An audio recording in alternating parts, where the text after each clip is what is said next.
Здравствуйте. Мы сегодня будем продолжать тему, связанную с гуманистической психологией, с гуманистической психотерапией и то направление, да, оказания психологической помощи, которое связано с именем американского психотерапевта Карла Роджерса. Я хотела бы начать с того, чтобы привести некоторые примеры, да, того, как происходит вот этот процесс. Да? Мы с вами говорили о том, что действительно вот нацеленность, да, направленность гуманистической психотерапии, она как бы связана с тем, чтобы помочь человеку действительно возобновить свой личностный рост или усилить, интенсифицировать свой личностный рост и действительно создать, да, те условия, которые будут этому способствовать. И здесь надо напомнить те принципы понимания человека, о которых мы с вами уже говорили. Значит, человеческая личность свободна, уникальна, стремится к бесконечному развитию. И вот человеческая личность видится как способная преодолеть свои проблемы. Поэтому в гуманистической психотерапии имеет место очень строгий запрет на что? На толкование, на диагноз, на рекомендации и, понятное дело, на какую-то манипуляцию по отношению к тому человеку, который обратился за психологической помощью. То есть основная задача, которую решает гуманистический психотерапевт, это задача вот создать атмосферу безоценочного принятия, которая как раз, вот как мы с вами помним с предыдущего занятия, которая как раз помогает человеку получить правильную обратную связь от своего окружения. Мы с вами вспоминаем, да, то, что связано с пониманием антропологической модели, да, которая заложена в гуманистический подход, и действительно личность видится свободной, бесконечно развивающейся, уникальной. И поэтому эту личность ни в коем случае не надо, так сказать, вот принуждать или, так сказать, направлять, манипулировать ею. Вот действительно имеет место запрет на, так сказать, толкование, на диагноз, на рекомендации, какие-то советы и так далее. Да? То есть очень важно человеку именно помочь услышать свой вот этот внутренний голос, да, услышать вот этот свой организмический оценочный комплекс, который будет подсказывать, в каком направлении находится вот та самая уникальная самоактуализация данного конкретного человека. Как же это сделать? Как раз вот для этого и существует целый ряд принципов и правил гуманистической психотерапии, которые мы с вами сейчас давайте обсудим, да, изложим и обсудим. Значит, вот необходимо, так сказать, помочь человеку восстановить соответствие переживаний, чувств и эмоций своему «я». Вот в гуманистической психотерапии у Карла Роджерса, в частности, да, есть еще одно такое достаточно сложное понятие. Это понятие конгруентность. То есть это, на самом деле, понятие, пришедшее из математики, из топологии, и это некоторое такое соответствие фигур или пространств. То есть вот мы с вами на прошлом занятии разбирали определение Карлом Роджерсом «я-концепции», человеческого «я», и речь шла о том, что действительно здесь очень много связано с тем, как человек воспринимает самого себя. И как раз мы говорили о том, что человек может неправильно воспринимать самого себя. Более того, он может искажать свою «я-концепцию» из страха не получить принятие и любовь от окружающих значимых людей. Да? И тогда у него возникает более или менее, так сказать, объемный, искаженный опыт в его жизни. И тогда он искажает свою «я-концепцию. И тогда он, как правило, не следует вот этой своей самоактуализации. То есть, собственно говоря, вот идет прямой дорогой к неврозу, о чем, собственно, и говорил Абрахам Маслоу, что личность, которая не находит дорогу к самоактуализации, как правило, начинает страдать какими-то, так сказать, негативными состояниями, да, какое-то обесценивание жизни, да, депрессивные эпизоды, негативизм и так далее. Да. То есть вот как раз то, с чем люди нередко и обращаются за психологической помощью. Итак, значит, вот мы с вами обсудили вот этот запрет на диагноз, толкование, значит, рекомендации, советы и тем более манипуляцию значит, пациентам, клиентам со стороны психотерапевта. Кроме того, да, вот, скажем, мы с вами уже говорили о том, что гуманистическая психология, она, в общем-то, действительно противопоставляла себя психоаналитической традиции. И это, в частности, выражается в другом. Да, гуманистический психолог-консультант, гуманистический психотерапевт, он обращается к тому, что происходит с человеком здесь и сейчас. В противоположность тому, что, как правило, нередко психоаналитики, они работают с тем, что было там и тогда. Да? То есть какие травматические переживания человек получил по ходу своей жизни, какие были сложные, конфликтные, травматичные, скажем, отношения с какими-то близкими людьми там, в далеком детстве или, так сказать, в юности вот этого человека. И это сейчас откликается у него различными негативными состояниями. Значит, гуманистическая психология занимается тем, что происходит здесь и теперь, здесь и сейчас. Это вот очень важный такой принцип. И вот, значит, создается вот эта вот атмосфера безусловного позитивного внимания, позитивного принятия личности, безоценочного принятия, да, и это действительно должно создавать благоприятные условия для восстановления внутреннего соответствия, вот этой вот конгруентности, да, переживаний человека и осознания этих переживаний. И таким образом, в общем-то, можно способствовать восстановлению нормального личностного роста. А уж если это, так сказать, этот процесс пойдет, так сказать, да, если самоактуализация будет восстанавливаться, то тогда человек, в общем-то, автоматически решит сам свои проблемы именно за счет личностного роста. То есть вот у гуманистических психологов очень, так сказать, часто используется вот эта вот такая, так сказать, метафора, да, что вот человек, так сказать, вот в начале своего жизненного пути он подобен некоторому семени или желудю, да, вот, скажем, там из семени ясеня вырастает ясень, из желудя вырастает дуб, да, из, допустим, зерна пшеницы вырастает пшеничный колос. И это вот некое, так сказать, вот такое символическое выражение вот призвания, да, каждого человека, к которому каждый человек призван, к реализации этого призвания. Так вот, если нормальный личностный рост восстановится, то это будет нечто вроде того, что мы убрали какую-нибудь каменную плиту вот как бы с пути роста некоторого, так сказать, семени, и тогда, так сказать, или вот этот росток, так сказать, каким-то образом задавливался, и тогда он будет свободно расти в том направлении, в котором он сам должен расти. И вот для того, чтобы обеспечить правильную символизацию своего опыта, а это способствует именно осознанию себя, да, как бы вот пониманию своего состояния, в гуманистической психотерапии также разработан целый ряд техник, так называемых, да, которые как раз призваны к тому, чтобы обойти, да, вот эти вот опасности, да, там вот советов, рекомендаций, интерпретаций и так далее. Да. И вот Роджерс, в частности, да, он предлагал такие техники, как отражение эмоций, как вербализация. Вот что значит отражение эмоций? Да?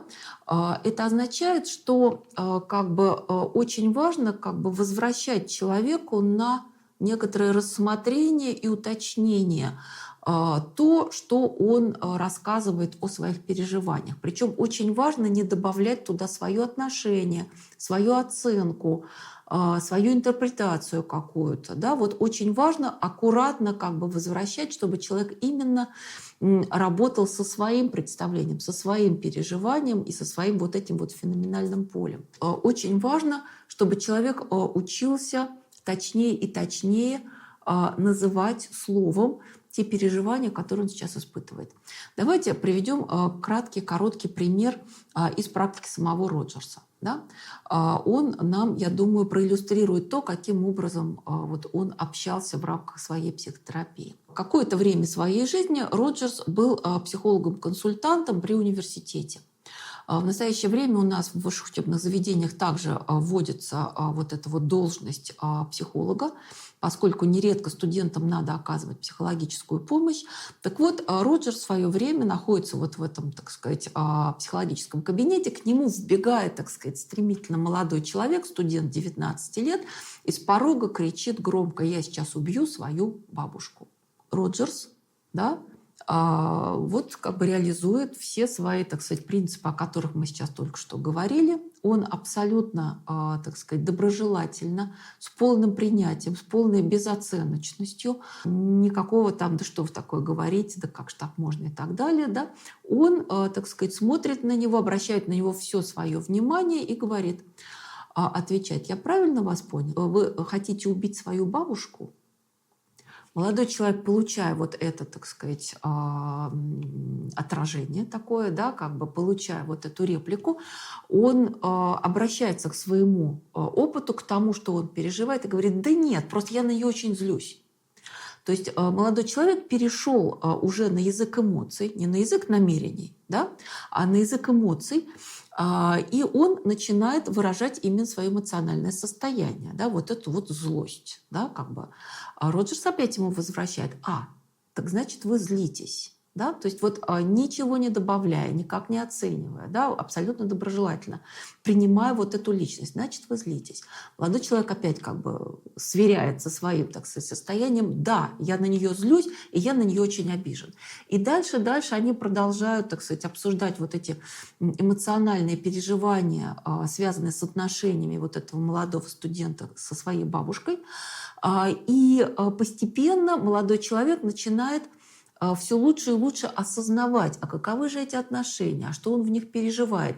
И очень важно, вот гуманистическая психология особенно обратила на это внимание, очень важно, что человек проговаривает, выражает вербально свои эмоциональные переживания по тому или иному поводу. И это уже само по себе, во-первых, и приводит к некоторой разрядке, и, во-вторых, это помогает человеку лучше осознать свои переживания и свои отношения и услышать все то, что с этим связано. Потому что, конечно, этот молодой человек любит свою бабушку. Да? Вот это как бы спору нет, это потом, так сказать, в этом разговоре, так сказать, проявляется. И вот все вот эти вот, так сказать, вот разговоры, проговоры, как говорят психологи, они действительно очень полезны.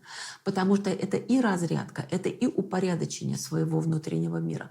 А для гуманистической психотерапии это еще и действительно как бы правильная символизация своего опыта, который окажет огромную помощь человеку в том, чтобы он лучше чувствовал самого себя, лучше слышал свой вот этот организмический оценочный комплекс и действительно все больше и больше, так сказать, все смелее и смелее, да, двигался в направлении своей самоактуализации. Собственно говоря, интенсифицировал вот этот свой личностный рост, да, свою как бы вот реализацию вот этой своей уникальной индивидуальности.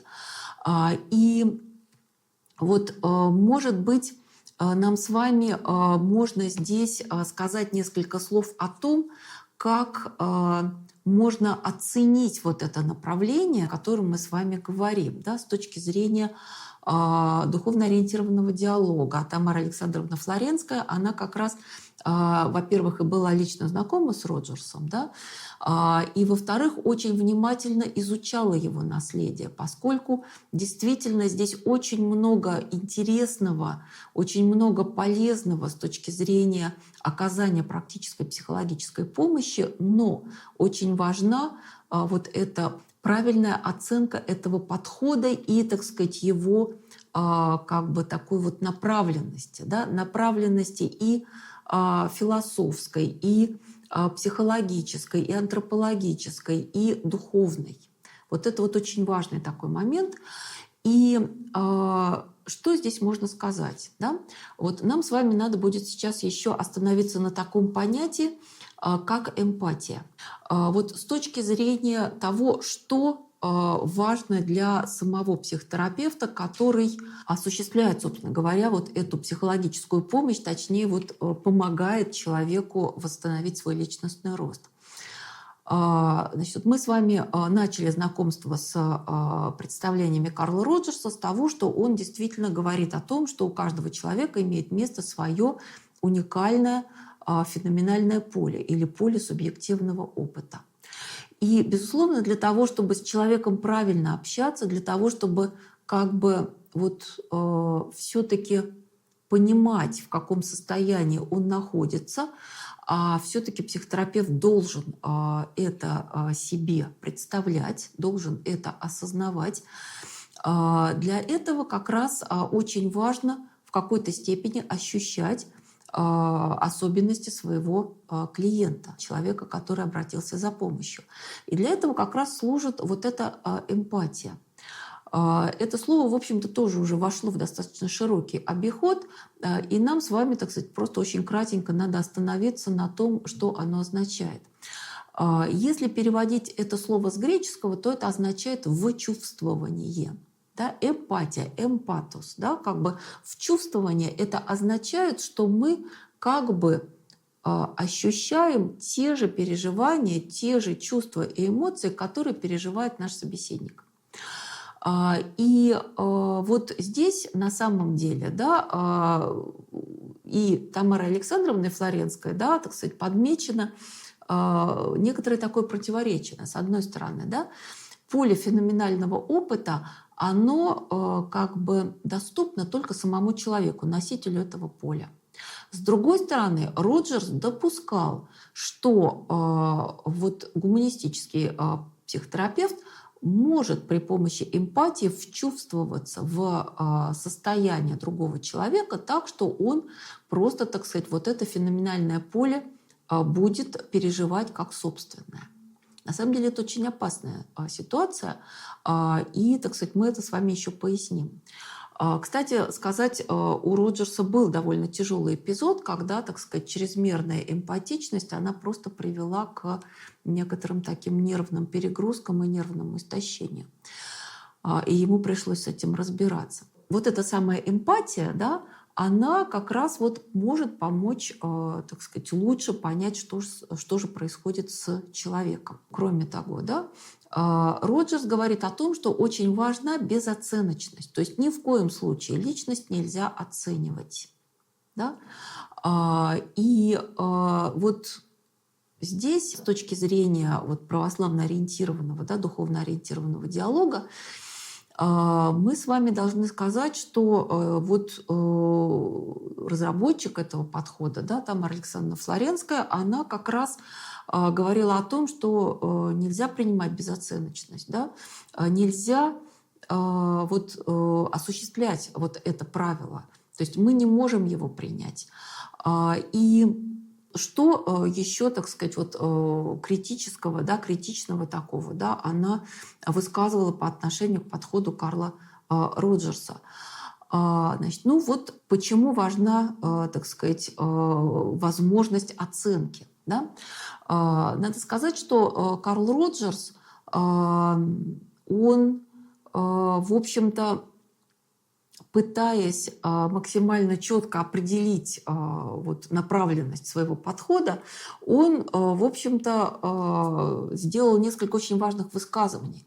В частности, у него есть такой короткий текст, который называется следующим образом. Вопросы, которые бы я себе задал, то есть Роджерс, да, вопросы, которые бы я себе задал, если бы я был гуманистическим педагогом. Вот Роджерс пытался понять, что такое гуманистическая педагогика. А это, на самом деле, конечно, очень важно. Да? То есть вот мы будем еще говорить вот об этих практических приложениях, да, в педагогике и психологии. И Роджерс говорит следующее. Вот у него там вот эти вот 6 вопросов. С первыми, так сказать, 5 вопросами, я думаю, любой верующий человек согласится охотно. Это и помощь в, так сказать, развитии творческих способностей ученика. это и, так сказать, индивидуальный подход к учащемуся, это и, так сказать, вот доброе такое, так сказать, да, значит, вот открытое, да, вот такое вот отношение и общение, да. Но, так сказать, очень важные расхождения здесь начинаются тогда, когда Роджерс говорит следующее. Он говорит о том, что вот очень важный вопрос тот, что вот если складывается такая ситуация, это один из самых последних вопросов, если складывается такая ситуация, что мой ученик стремится как бы развиваться, самоактуализироваться в том направлении, которое лично для меня является неприемлемым. Должен ли я, как гуманистический педагог, помогать ему в этом его развитии? И Роджерс говорит, если я гуманистический педагог, я обязан, да, я обязан помогать своему ученику развивать свою индивидуальность так, как ему это нужно. А Флоренская на тот же самый вопрос отвечает категорически нет. То есть если человек стремится развиваться в ту сторону, которая является неприемлемой, например, она является антихристиански направленной, эта сторона, то оценочность, она возможна с точки зрения Тамары Флоренской, и она необходима. То есть вот в этом она категорически не соглашается с гуманистическим подходом, с Карлом Роджерсом. И еще один момент, связанный как раз с эмпатией, а в том, так сказать, вот в чем не соглашается, так сказать, диалогический подход с гуманистической психологией Карла Роджерса. Роджерс говорит о том, что человек другой, да, при помощи эмпатии может проникнуть, да, в переживания другого человека.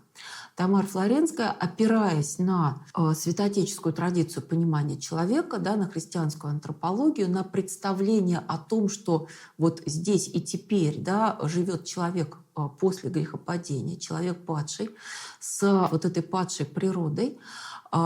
И, так сказать, из этого для Флоренской следуют очень важные выводы. То есть мы не должны претендовать, строить себе иллюзии того, что в нашем вот этом падшем состоянии мы действительно можем полноценно и глубоко, и буквально вот до, так сказать, самой последней глубины понять другого человека. Мы должны понимать и осознавать свою ограниченность. И вот как бы в этом как раз, значит, вот есть один из важных очень, да, принципов духовно ориентированного диалога, о котором у нас с вами речь впереди. И, безусловно, вот при том, что Тамара Флоренская действительно очень глубоко знала гуманистический подход, что она участвовала в приглашении Карла Роджерса в Россию, когда он уже, будучи сложившимся знаменитым психологом, да, ближе к концу своей жизни приезжал в нашу страну, она была одним из тех психологов, которые, во-первых, занимались этим приглашением и организацией его визита, во-вторых, она была вот в том узком круге, так сказать, психологов, которые уже были знакомы, так сказать, с его трудами, и с которыми он общался, вот что называется, на профессиональном языке. У него было в его, так сказать, этом визите два формата. Во-первых, это на огромные аудитории, интересующихся психологией людей, да, и во-вторых, это вот этот вот узкий круг психологов, которые уже знали хорошо и его работы, и всю гуманистическую традицию, и, в общем-то, вот уже были такими сами зрелыми психологами. И вот при всем том вот этом знании очень хорошем, да, все-таки вот такая вот оценка гуманистического направления в практической психологии у Тамары Флоренской, она в целом все-таки отрицательная. Прежде всего, почему? Прежде всего потому, что это человекоцентрированный подход, это не христоцентричный подход, да, это именно антропоцентричный подход. То есть вот человек и его потребности, и его самоактуализация являются самым важным. И здесь вот буквально вот уже завершая наше сегодняшнее занятие, я бы хотела привести некоторые примеры из современной практики психотерапии, которые очень тесно связаны вот с этой роджерсовской, очень широко распространенной установкой вот этой безоценочности и помощи человеку в его конкретной самоактуализации. Надо сказать, что огромное количество психологов-практиков сейчас работает в рамках вот этой вот гуманистической парадигмы, да, гуманистического подхода в психологии. Вот его называют еще экзистенциально-гуманистическим. Там масса различных направлений. Но вот как бы давайте остановимся на том, о чем мы сейчас с вами говорим. Действительно, самоактуализация и ее важность были подчеркнуты в гуманистической психологии и очень широко приняты западным обществом. И вот широкая практика, которая возникла на этой основе, она дала целый ряд проблем. Значит, вот мы с вами только что говорили о тех вопросах, которые должен был бы задать себе значит, педагог, если он хочет быть, так сказать, представителем гуманистической педагогики. То есть помогать человеку в самореализации в любом направлении, которое этому человеку, так сказать, вот кажется его, так сказать, аутентичным, его, так сказать, важным. Надо сказать, что вот у самого Карла Роджерса не было таких случаев, когда его, так сказать, клиенты куда-то там начинали самоактуализироваться в сторону каких-то преступлений, да, или каких-то проступков. И он даже говорил о том, что его собственное ощущение психотерапии, оно состоит в том, что вот тот человек, который приходит к нему, да, он очень похож на такую луковицу с такими грязными, рваными, так сказать, да, вот внешними чешуйками. И по мере того, как у них идет разговор, помимо того, как у них идет работа, он видит, как вот эта чешуя грязная, рваная, она опадает, и предстает лучезарное ядро. Вот его личный опыт был такой. Но надо сказать, что тогда, когда по стопам Роджерса пошли десятки, сотни и тысячи психотерапевтов, которые начали использовать гуманистические принципы, там оказалось, что далеко не все вот клиенты, они, так сказать, стремились к позитивной самоактуализации. И в результате, в частности, в западной традиции, например, в Соединенных Штатах, да, возник целый ряд просто юридических, так сказать, действий, которые, в частности, значит, регламентируют деятельность психотерапевта. Они следующие. Вот, так сказать, часть этих правил, она следующая. Значит, если психотерапевт узнает о том, что его клиент уже совершил преступление, сколь угодно тяжкое, он не должен идти в полицию и об этом говорить. То есть это дело полиции — уличать, отслеживать и проводить расследование. Но если клиент говорит о том, что он собирается, стремиться к тому, чтобы, так сказать, да, вот, что, самоактуализироваться, да, в ту сторону, которая, в общем-то, уже граничит с нарушением Уголовного кодекса, да, так сказать, уже двигается в сторону какого-то, так сказать, преступления, то в этом случае психотерапевт обязан пойти и сообщить в полицию. То есть и клиент, конечно, осведомлен об этих правилах. То есть вот эта практика, она возникла поскольку вот эта безоценочная такая самоактуализирующая психотерапия, она нередко, иногда, да, так сказать, не так уж часто, но и нередко приводила к негативным каким-то исходам, к негативным результатам. И вот юристы, так сказать, проработали этот вопрос и пришли к различным, так сказать, законодательным уже, так сказать, инициативам, которые были приняты в качестве законов. Вот. И, безусловно, вот это очень тесно взаимосвязано с тем, о чем мы с вами здесь говорим. И мы с вами на следующем занятии обязательно остановимся на целом ряде таких вот практических приложений этого достаточно широко распространенного гуманистического подхода и как бы на каких-то вот еще моментах более конкретной его оценки. На сегодня наше занятие заканчивается. Благодарю за внимание. А теперь вопрос.